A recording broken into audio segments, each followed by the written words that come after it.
Hello दोस्तों। हम लोग ने जो एक कड़ी शुरुआत करी है पीटर लिंच की किताब की हिंदी समरी बनाने की, उसी को आज एक और अध्याय आगे बढ़ाते हैं। अभी तक हमने जो one of on Wall street book पढ़ रहे हैं उसमें हम लोग चैप्टर 2 तक ख़त्म कर चुके हैं, वॉल स्ट्रीट ऑक्सीमोरन्स। और आज हम लोग देखेंगे इज़ दिस गैम्बलिंग और वाट, क्या ये जुआ है, ये क्या है। तो 300 पेज की किताब है जिसमें हम लोग ऑलरेडी 55 कर चुके हैं और 75 मतलब एक चौथाई आज कंप्लीट कर लेंगे। तो इसी तरह धीरे धीरे हमारी जो है किताब ख़त्म होने में आ जाएगी और हमारे को मतलब बहुत अच्छा नॉलेज मिल जाएगा। देखिए, जैसे संघर्ष फिल्म था ना अक्षय कुमार जिसमें रहता है, उसमें वो बोलता है कि प्रोफेसर की हर बात का एक मतलब होता है। तो उसी तरह यहाँ पे ये पीटर लिंच और इस टाइप के जो भी बड़े आदमी हैं उसकी हर एक बात में बहुत मतलब है। तो उसी मतलब को हम लोग छान छान के निकालने की कोशिश कर रहे हैं उनकी किताब से। तो जो 10 मिनट या 15 मिनट का वीडियो देख लेता है कि वन अपॉन वॉल स्ट्रीट और सोचता है कि भाई ये किताब पढ़ने की इक्विवेलेंट उनको जो है ज्ञान मिल जाएगा, वैसा होता नहीं है। एक एक शब्द टेक्स्ट बुक रेफरेंस बुक की तरह। और जिसको बोलते हैं ना कि मैं मेरा अप्रोच ये रहता है कि भाई अगर हम इस किताब को पढ़ रहे हैं तो ऐसा नहीं होना चाहिए कि इससे कम समय दे के हमसे ज़्यादा कोई इससे निचोड़ निकाल ले। तो मेरा यही अप्रोच रहता है कि अगर हम इसमें दे रहे हैं समय तो I will be the one who is going to extract most out of it. So with this approach let us start this chapter. Chapter 3 is this gambling or what. तो स्टॉक मार्केट के बारे में Peter lynch कहते हैं कि भैया जुआ है, ये क्या है। तो भैया सेफ रहने के लिए एक बॉन्ड का जिक्र होता है। जैसे ही मार्केट में भूचाल आता है, चिट्टी पिट्टी गुम हो जाती है लोगों की, बोलती है भैया हमारा तो है जेंटलमैन प्रेफर बॉन्ड्स, ये सब कहानी चालू हो जाती है। तो ये स्टॉक और बॉन्ड का टंटा शुरुआत में ही निपटा दे तो सही रहेगा। नहीं तो जब जब स्टॉक मार्केट में भूचाल आएगा तब तक फिर से यह मुद्दा उठ के आएगा कि भाई रे बॉन्ड में ही निवेश कर लेते तो बेस्ट होता। तो इस पर एक कहानी बताते हैं Peter lynch Indians of Manhattan की, जिन्होंने 1626 में अपने सारे रियल इस्टेट को, जो भी इमिग्रेंट्स आए थे, ये लोग जो आए थे शुरुआत में, उन्होंने $24 में ये कौड़ी और पाजेब और ये सब जो है मूंगी मोती वगैरह दे के इनसे ले लिया था। अब उसका बहुत मजाक उड़ाते हैं इन्वेस्टमेंट सर्कल्स में कि भैया इंडियंस और मैनहट्टन जो थे वो बहुत मूर्ख थे। क्रूएल जोक्स वगैरह बनाते हैं उनके ऊपर में। पर पीटर लेंच उनका एक पक्ष रखना चाहते हैं कि भाई ऐसा नहीं है। अगर जिन्होंने 1626 से $24 का जो भी मान लो वो अगर कैश में कन्वर्ट कर लिए होते, ये जो भी है सिक्का और कौड़ी, तो 8% के हिसाब से अगर उन्होंने लगा लेते तो 362 साल में $30 ट्रिलियन हो जाते हैं। और आज भी मैनहट्टन का अगर आप देखने जाएं तो उसका वैल्यू केवल जो टैक्स रिकॉर्ड से निकल के आ रहा है उसमें ओवर $28 बिलियन का ही दिख रहा है। मान लो मार्केट में थोड़ा सा जो है टैक्स रिकॉर्ड में डिप्रेस रहता है, रजिस्ट्री लोग आदमी कम की करवाते हैं, असली में मार्केट वैल्यू ज़्यादा होता है। तो भी दुगना भी मानोगे तो 56 बिलियन, फिर भी 29 ट्रिलियन। और जो भी कुछ खुदरा तो ज़्यादा ही हुआ। अब सोचोगे कि भैया 8% में उस वक्त में इन्वेस्ट करने का साधन क्या था, तो हो सकता नहीं है 6% मान लो। और 6% अगर मानोगे तो देखोगे कि भैया जो है $34.7 बिलियन ही हुआ। तो सोच लो कि सिर्फ 2% का अगर फ़र्क हो जाए तो कहाँ 30 ट्रिलियन और कहाँ $34.7 बिलियन। मगर इसमें आप देखिए तो मेन जो फ़र्क डाला है वो 3.5 सेंचुरी ने डाला है कि 350 साल तक अगर 2% के हिसाब से भी ट्रिलियन और बिलियन मतलब 1000 गुना का फ़र्क हो जाता है। तो यह तो इससे तो यही लगता है कि भैया बॉन्ड में निवेश भी बुरा नहीं है। पर पास्ट हिस्ट्री में देखा जाए तो ब्याज दर केवल 4% से ऊपर बहुत कम ही रही है। पर पिछले दशक में हमने देखा कि लॉन्ग टर्म रेट 16% तक बढ़ गए थे, फिर 8% पर आ गया। तो इन सब चीज़ों से जब बॉन्ड ऊपर नीचे होता है तो अभूतपूर्व अवसर पैदा किया इन्होंने। तो उस 16% पर जो आदमी लॉन्ग टर्म ट्रेजरी खरीद लिया होगा उसकी तो बल्ले बल्ले हो गई। तो कहाँ क्या बुल मार्केट करेगा और क्या कुछ करेगा, कोई उसके सामने नहीं है। एक भी रिसर्च रिपोर्ट पढ़ना नहीं, कुछ नहीं करना, और 16% का रिटर्न लॉन्ग टर्म ट्रेजरी में। और पर ऐसा एक चीज़ है कि ट्रेजरी का तो चलिए ठीक है, पर बहुत सारे जो कॉर्पोरेट बॉन्ड और म्यूनसिपल बॉन्ड्स होते हैं वो कॉलेबल होते हैं। मतलब जब मन हो लेने वाला कॉर्पोरेट आपको लौटा सकता है कि लो भाई अपना पैसा लो और हमारा इंटरेस्ट बंद। अब तुम पैसे ही ले लिए वापस, तुमको पैसा ही कर दिया, तो काहे का इंटरेस्ट देगा। तो जैसे ही मार्केट में बॉन्ड यील्ड घट जाता है और अगर, तो वैसे ही वो लोग पैसा लौटाने आ जाता है। तो अगर बॉन्ड यील्ड उल्टा बढ़ गया तो तुम अपना पैसा कॉल नहीं कर सकते कि लाओ भाई हम बाजार में लगाएंगे। तो यही है। तो आप सोच के देख लीजिए, बॉन्ड सिर्फ आपके लिए बॉन्ड है, जो लेने वाला है उसके लिए बॉन्ड नहीं है। तो बॉन्ड बंदिश हो गई ना, समझ रहे हो विनोद। तो किसको बाइंड कर रहा है, किसको लिबरेट कर रहा है, तो ये सब समझिए। तो ये जो बॉन्ड बॉन्ड होते हैं उसको हम लोग मनी मार्केट फंड भी बोलते हैं। तो पहले जो मनी मार्केट फंड था वो छोटे उद्योग के साप्ताहिक बिक्री को रखने की जगह थी कि भैया अब खत्म हुआ, सप्ताह में जो भी माल बेचे हैं उसको जाके रख देते हैं। पर इसमें ही जैसे नेट जॉनसन फिडेलिटी वाला जो बॉस है उसने चेक राइटिंग फीचर चालू किया कि जो भी खर्चा है सेविंग्स अकाउंट प्लस उसी में चेकिंग अकाउंट बना दिया उसको। अब सेविंग अकाउंट से तो अच्छा तो है ना कि मनी मार्केट फंड्स में है जो उसकी शॉर्ट टर्म में बेस्ट इंटरेस्ट रेट देता है। तो आप लोग वो सब जानते ही होंगे। तो रेपो, रिवर्स रेपो, जो शॉर्ट टर्म में ओपन मार्केट ऑपरेशन वगैरह होता है, ये सब चीज़ें आरबीआई करता है। तो उसमें हम लोग अभी नहीं जाएंगे डिटेल में, कोई भी सेंट्रल बैंक करता है। यहाँ पे एक और कहानी बताता है पीटर लिंच कि स्टॉक मार्केट के जो इनक्रेडिबल सर्ज हुआ था कि 1986 के सितंबर में डाउ था 1775 और एक साल बाद ही सितंबर में वो पहुंच गया था 1987 के 2722। मतलब गजब का रैली 1700 से 2722। अब अगर आप मिस कर दिए और आप मार्केट में नहीं थे अंदर, तो आप अपने आप को मूर्ख समझेंगे। पर अपने आप को ये मूर्खता जो आप समझने का दौर है वो तुरंत आपको ख़त्म हो जाएगा जब आप अक्टूबर का क्रैश देखेंगे, तो आपको दिल को तसल्ली मिलेगी, यार यही कारण था हम इसमें नहीं लगाया, अच्छा हुआ। हम जानते ही थे कि ये सब जो है ऐसे ही हवा बन रहा है और घटेगा ही। देखो हमारा जो मनी मार्केट बॉन्ड में लगाए हैं वो हमारा 6.12% दिया, जबकि डाउ तो निगेटिव चला गया और S&P 500 5.25% ही दिया। देखा, बीट कर दिया ना। पर आपकी ये जो क्षणिक खुशी है वो क्षण भर के लिए रहेगी, क्योंकि फिर 2 महीने बाद फिर से स्टॉक मार्केट रिबाउंड कर गया और फिर से स्टॉक मार्केट ने मनी मार्केट को आउट परफॉर्म करना चालू कर दिया। और लॉन्ग टर्म में हरदम यही होता है। इतिहास गवाह है मेरे लाल कि स्टॉक में इन्वेस्ट करना निसंदेह डेट के परस्पर हमेशा फायदेमंद रहा है। तो अगर 1927 से देखें तो आमतौर पर स्टॉक्स ने औसत 9.8% रिटर्न दिया है, जबकि कॉर्पोरेट बॉन्ड केवल 5%, गवर्नमेंट बॉन्ड तो 4.4%, ट्रेजरी बिल्स तो 3.4%। और अगर इन्फ्लेशन को एडजस्ट करके आप देखें रियल रेट ऑफ रिटर्न, तो लड्डू दिया लड्डू ट्रेजरी बिल। समझ रहे हैं, क्योंकि 3 से 4% इन्फ्लेशन होता है। तो अगर आप $1000 लगाए होते 1927 में, तो 60 साल बाद 1987 में ट्रेजरी बिल आपका 7.4x होता, गवर्नमेंट बॉन्ड्स आपके 13.2x होते, कॉर्पोरेट बॉन्ड 17.6 होते, और कॉमन स्टॉक्स भाई साहब आपके होश फाख्ता हो जाएंगे, 272x होते। वो भी जब 60 साल में कई बार क्रैश देख लिया, डिप्रेशन देख लिया, वार देख लिया, रिसेशन देख लिया, 10 तरह का प्रेसिडेंट का प्रशासन देख लिया। तो इस तरह के जो है, तो ये कह रहा है कि स्टॉक्स ने कॉर्पोरेट बॉन्ड के मुकाबले 15 गुना बेटर किया और ट्रेजरी बिल के मुकाबले 30 गुना बेटर रिटर्न दिया।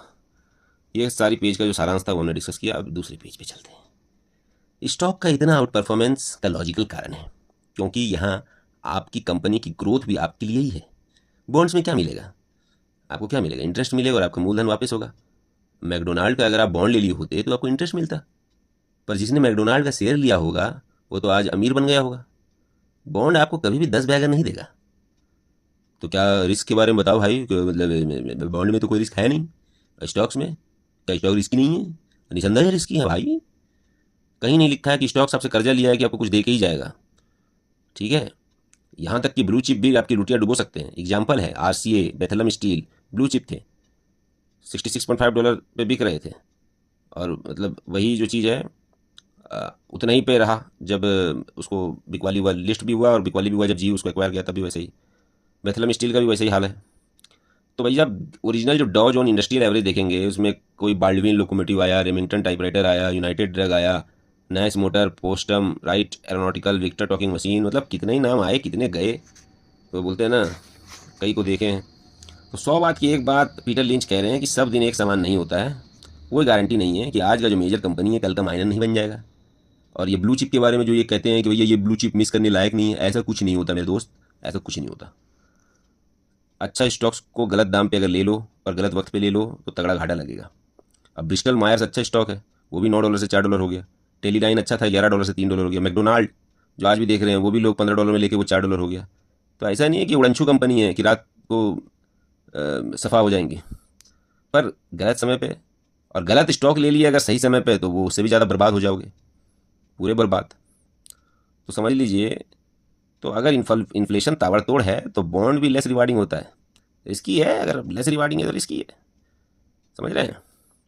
ठीक है, इसमें डिफ़ॉल्ट होने का ऑप्शन नहीं है, पर 30 साल का बॉन्ड ले लो 6% से, और आपका जो इन्फ्लेशन बढ़ रहा है 7% से 8% से, तो अंदर से कितना घुटोगे आप, दिन ब दिन आप तिल तिल के मरोगे। ये है बॉन्ड की कहानी। तो बॉन्ड में लिखा रहता है कि 100% गवर्नमेंट गारंटी। यहाँ गवर्नमेंट का ठीक नहीं है तो 100% गवर्नमेंट गारंटी क्या होता है, चलो फिर भी मान लेते हैं। पर जब इंटरेस्ट रेट बढ़ता है बॉन्ड मार्केट ही कोलैप्स हो जाता है। कहते हैं कि बॉन्ड यील्ड बढ़े पर बॉन्ड मार्केट ही कोलैप्स हो जाता है। मार्केट का कोलैप्स होने का क्या मतलब है कि डिमांड सप्लाई का इक्विलिब्रियम नहीं बैठता है, इतना स्क्यू हो जाता है कि फिर वो वाली बात हो जाती है कि जैसे मान लीजिए सोना का दाम बहुत बढ़ गया मगर अब खरीदने वाले नहीं आ रहे हैं, तो मार्केट कोलैप्स होने लगता है ना। तो वही चीज़ है। अब यहाँ पे जुआ के साथ में पीटर लिंच ने स्टॉक मार्केट की इन्वेस्टमेंट को कंपेयर किया है कि भैया आपके ऊपर है। अगर आप जुआड़ी हैं तो स्टॉक मार्केट को जुआ बना देंगे, और आप अगर थोड़ा संभल के खेलते हैं तो फिर आप संभल के भी खेल सकते हैं। है तो इनहेरेंट नेचर जुआ के जैसे ही। तो कहते हैं कि भैया कोई भी श्योर तरीका नहीं है कि जो इन्वेस्टिंग और गैम्बलिंग को साफ साफ बांट दे, क्योंकि लोग, ये जो दौर चलता है स्टॉक मार्केट में, तो प्रिसाइसली उसी समय में लोग को प्रूडेंट लगता है इन्वेस्ट करना जब वो नहीं रहते हैं, और उसी समय आदमी को डर लगने लगता है जब डरने की कोई बात नहीं है। 1900 एग्जाम्पल देखिए आप, जैसे 1920 के दशक में जब स्टॉक्स को रिटर्न आ रहा था तो सोचे भाई स्टॉक्स तो भाई समझदारी का इन्वेस्टमेंट है। पापा को भी बताते कि भैया हम स्टॉक्स में इन्वेस्ट कर रहे हैं, पापा भी खुश, अरे हाँ बढ़िया है बेटा, अच्छा कर रहे हो। 1929 का जो क्रैश हो गया तो लो भाई सबकी हो गई सिट्टी पिट्टी बुम, हवा टाइट। कि क्योंकि उस वक्त में जब 1920 में पहले ओवर वैल्यूड था, उसमें भी दे धका धक आग में घी डालने का काम हो रहा था, पैसा डाल रहे थे। जब तक लिक्विडिटी है तब तक ऐसे ही बढ़ता है। वो बोलते हैं ना, जब तक बसंती नाचेगी वीरू की सांस चलेगी। तो बुल मार्केट वैसे ही है। आया 1929 का क्रैश, फिर 2 दशक तक लोग आदमी डरे रहे कि भैया स्टॉक मार्केट क्या है, गब्बर सिंह है, बेटा इन्वेस्ट मत करना नहीं तो गब्बर आ जाएगा। तो वही डर लगा रहता था। मगर जब गब्बर का डर था तब उसी वक्त में इन्वेस्टमेंट का दौर था, तो गैम्बलिंग का दर्जा मिल गया ज़्यादातर लोगों से। जब आम लोगों की धारणा बन जाती कि ये तो भाई जुआ है, तो उसी समय सबसे बेस्ट रहता है। 1960 के दशक में ये धारणा फिर बदली क्योंकि रिटर्न मिलने लगा, तो फिर इसको सीरियस इन्वेस्टमेंट के तौर पे लेने लगे। तो ये जो चीज़ है कि गर्लफ्रेंड बॉयफ्रेंड के बारे में भी मतलब कंपेयर करके बताया यहाँ पे पीटर लिंच कि प्रूडेंट आजकल बोलते हैं कि हम इन्वेस्ट कर रहे हैं, कंजर्वेटिव स्पेकुलेशंस ले रहे हैं। अब कंजर्वेटिव स्पेकुलेशन तो वैसा ही हो गया कि वो होप कर रहे हैं कि वो इन्वेस्ट कर रहे हैं, पर वो चिंता में है कि वो गैम्बल कर रहे हैं। जैसे कि ये एक शब्दावली यूज़ करते हैं, we are seeing one another, लड़का लड़की जो कपल है। तो we are seeing one another का क्या मतलब है कि हम मिल रहे हैं, देख रहे हैं, मतलब अभी सीरियस हैं या नहीं है डिसाइड नहीं कर पा रहे हैं। समझ रहे हो? तो ये जो चीज़ है कि जब रिस्क को अगर आप एक्सेप्ट कर लिए तब फिर आप खेल सकते हो। और जब रिस्क को ही आप एक्सेप्ट नहीं कर रहे हो, आपको लग रहा है आप इन्वेस्टमेंट कर रहे हो और कर रहे हो गैम्बलिंग, तो वो दिक्कत हो जाती है। तो जो रैश और बेसब्र स्टॉक पिकर है, जो हॉट टिप्स को चेस करता है और जल्दी जल्दी खरीद बेच करता है इक्विटी का, उसके लिए स्टॉक का इन्वेस्टमेंट घोड़े पर दाव लगाने जैसा ही है। वो भी उस लॉजिक से घोड़े पर दाव लगा रहा है कि इसकी बाल सुंदर है, इसका जॉकी के हाथ में जामुनी रुमाल है। तो भैया इससे बढ़िया तो है कि कसिनो में उड़ा के आ जाओ पैसा, मज़ा तो आएगा कम से कम। पीटर लिंच कह रहे हैं। पीटर लिंच कहते हैं मेरे लिए तो इन्वेस्टमेंट वही गैम्बल है जिसके ऑड्स आपने अपने फेवर में कर लिया हो। ऑड्स फेवर में करने का मतलब क्या है कि भैया सस्ते में नीचे ले लिया है और अब वहाँ से ऊपर ही जा रहा है। तो पोकर की तरह जहाँ 7 पत्ते में 4 पत्ते खुले रहते हैं, अपने ही नहीं दूसरे के भी पत्ते देख सकते हैं, वैसे ही स्टॉक मार्केट में है कि तीसरा चौथा हाथ खेला जाने तक क्लियर हो जाता है कि कौन जीतेगा कौन हारेगा। उसी टाइप स्टॉक मार्केट में बहुत सारे पत्ते खुले पड़े हैं, अगर तुम्हें पता है कहाँ देखना है। अब बोलोगे भाई कहाँ देखना है, तो बैंक कुछ जो बेसिक सवाल है कि कंपनी के बारे में पूछ लो, ठीक है, कि आपको पता चल जाएगा कि कहाँ ग्रोथ है। क्या होगा उसके बारे में नहीं कह सकते, पर अर्निंग्स में बढ़ोतरी या घाटा वाले सब्सिडरी की बिक्री कर रहा है या नई मार्केट में विस्तार कर रहा है, ये सब तो जाना ही जा सकता है ना। तो जैसे जैसे ये सब पत्ते खुलेंगे वैसे वैसे आपका पता चलेगा कि आपकी बाजी जीत रहे हैं कि हार रहे हैं। तो जुआ, लॉटरी, गैम्बलिंग, स्टॉक मार्केट, इसमें इतना ही जादू चमत्कार होता है कि तुम्हें आकर्षक लगे और तुम लूज़ करने के लिए इसमें सटे रहो। तो जो भी फ्यूचर ऑप्शन ये सब सारी चीज़ भी करते हैं उन लोग के लिए भी कह रहे हैं।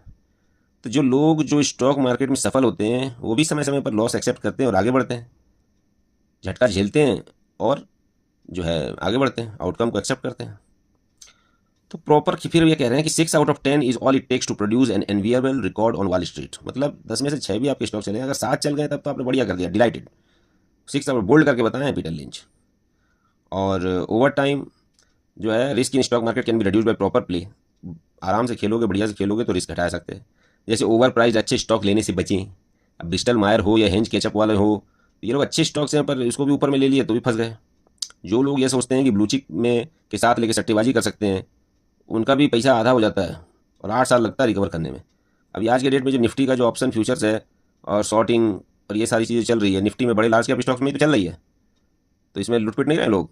तो पहले ये देखा जाता था कि जो लार्ज कैप है वो इन्वेस्टमेंट के लिए और स्मॉल कैप जो है वो स्पेकुलेशन के लिए, उसको बताएंगे अभी ये। तो एक और कहानी बताएं हैं चार्ल्स हॉफ की, कि एक इसके दोस्त थे चार्ल्स हॉफ, जिन्होंने सासू माँ का पैसा लेके आया था और पूछा था पीटर लिंच से कि भैया कोई सेफ जगह इन्वेस्ट कर दो। तो इन्होंने जो दिला दिया इनको ह्यूस्टन इंडस्ट्रीज़। बहुत ही सेफ रहा, इतना सेफ रहा कि उसमें रिटर्न जीरो रहा। तो एग्जैक्टली वो सेफ का ही काम किया, तिजोरी का, कि कोई रिटर्न नहीं बना मगर नीचे भी नहीं गया। तो लास्ट में पीटर लिंच भैया बोले कि भैया थोड़ा जुआ ही खेल लेते हैं। तो उसके बाद उसको कंसोलिडेटेड एडिशन पर दाव खेले, वहाँ से वो तो 6 गुना हो गया। तो अगर कोई उसके फंडामेंटल को देखे तो वो इतना रिस्की नहीं था, पर जो ज़्यादा ही सेफ खेलने के चक्कर में उनको पहले पकड़ा दिए थे। क्या पकड़ा दिए थे? उनको पकड़ा दिए थे ना ह्यूस्टन इंडस्ट्रीज़। तो अभी ये जो है कंसोलिडेटेड एडिशन 6 गुना हुआ। तो बड़े विनर तो हाई रिस्क कैटेगरी से ही आते हैं, पीटर लिंच यहाँ कह रहे हैं। तो रिस्क मगर but the risk have to more to do with the investor than with the category. तो कैटेगरी में रिस्क नहीं है, इन्वेस्टर के अंदर रिस्क है। तो रिस्क का ज़्यादा लेना इन्वेस्टर से है, उससे है, ना कि कौन सा कैटेगरी में इन्वेस्टमेंट है उससे। सबसे बड़ा रिवार्ड उसी को मिलता है जो अनिश्चितताओं को स्वीकार करता है और सही होने पर उसी की बल्ले बल्ले होती है। जितना रिस्कियर फंड या उतना बढ़िया रिटर्न मिला, यह बात कोरिलेशन से साबित होती है। निष्कर्ष इन चैप्टर का यही है कि स्टॉक मार्केट का जुआ खेलने लायक है, ठीक है, जब तक तुमको खेलना आता है। स्टॉक्स के मालिक रहोगे तो नए पत्ते आते रहेंगे, मतलब ओनरशिप रहेगी। अब बाहर निकल गए तो हो गया ख़त्म। तो तेजा के जैसे आपको जो अपना अंदाज अपना अपना में तेजा रहता है, उसकी तरह आपको पत्ते बिछाने आने पड़ेंगे और गेम बजाना पड़ेगा। तो इसी से इस चैप्टर का अंत करते हैं। और हम लोग देखिए 76 पेज पे आ गए, एक चौथाई बुक हमने ख़त्म कर ली है। तो कॉन्ग्रेचुलेशंस, फिर मिलते हैं नए चैप्टर की समरी के साथ। लाइक कर देना भाई लोग।